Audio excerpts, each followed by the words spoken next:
There's no advertising or sponsorship on this show, but if you enjoy listening to it and would like to show your support by, say, buying me a coffee, please head on over to 5minutebiographies.com/coffee to see how. Welcome to the 5-Minute Biographies podcast, where every week we tell you interesting things about interesting people in about 5 minutes.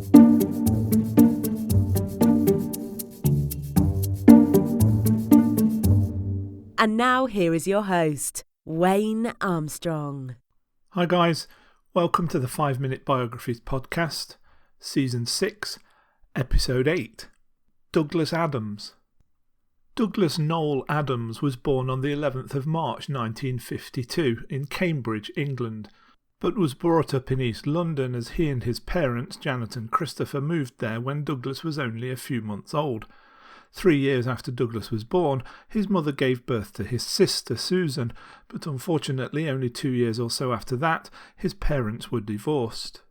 He attended Primrose Hill Primary School in Brentwood and until 1970 attended an independent school called Brentwood School, which was also attended by a few other famous people such as Noel Edmonds, Griff Rhys-Jones and Robin Day.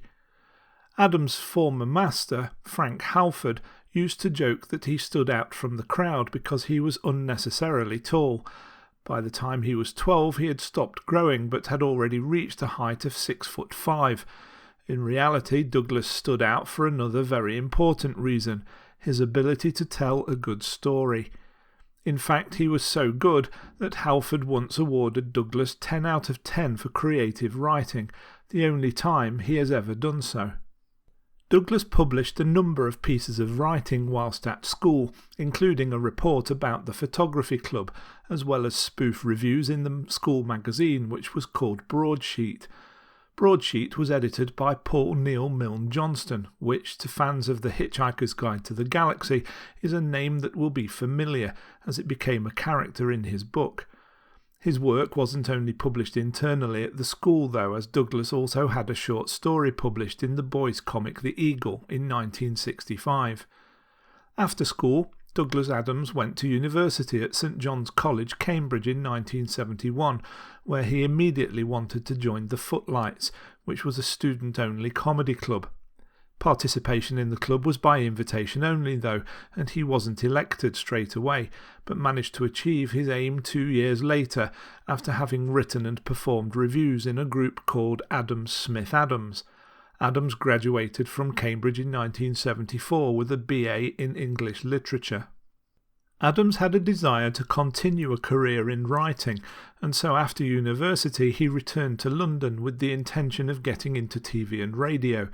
He met Graham Chapman from Monty Python, and they formed a brief writing partnership, which led to Douglas receiving a writing credit for a Monty Python episode, one of only 2 people outside of the Monty Python team to do so. He even appeared briefly on TV in a couple of episodes.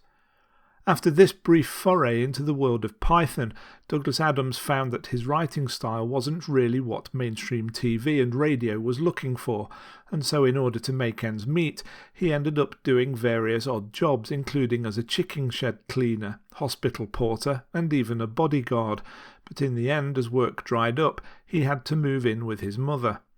The lack of writing work troubled Adams, and it led to a lack of confidence, something which he would suffer from for the rest of his life. In 1977, Adams pitched an idea for a radio series to a Radio 4 producer called Simon Brett, along with an outline for the first episode. The idea was for a science fiction comedy called The Hitchhiker's Guide to the Galaxy. The first series would broadcast during March and April of 1978 on Radio 4 and was distributed by National Public Radio in the United States. The success of the series led to an extra episode being commissioned as a Christmas special, and then a second series was broadcast in January 1980. Even though Adams had problems achieving deadlines, one way or another he managed to complete an accompanying series of 5 novels, which were published between 1979 and 1992. The books were the basis of other adaptations of Hitchhikers, such as comic books and computer games, and from 1980 Douglas also attempted to get a movie off the ground, but it never happened during his lifetime. A TV miniseries did come to fruition though, and the success of the series also led to Adams writing 3 episodes of Doctor Who and becoming its script editor in 1979. In 1985, Douglas Adams created a new cast of characters for a new novel called Dirk Gently's Holistic Detective Agency. Published in 1987, it was followed up a year later with a sequel called The Long Dark Tea Time of the Soul. Douglas Adams described himself as a radical atheist, being convinced that there is no God, but he remained fascinated by religion because of the way in which it affected people's lives.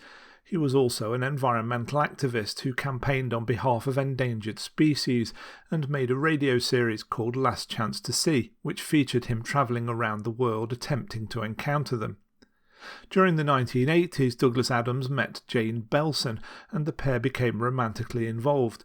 After several separations, they decided to commit, and married on the 25th of November 1991.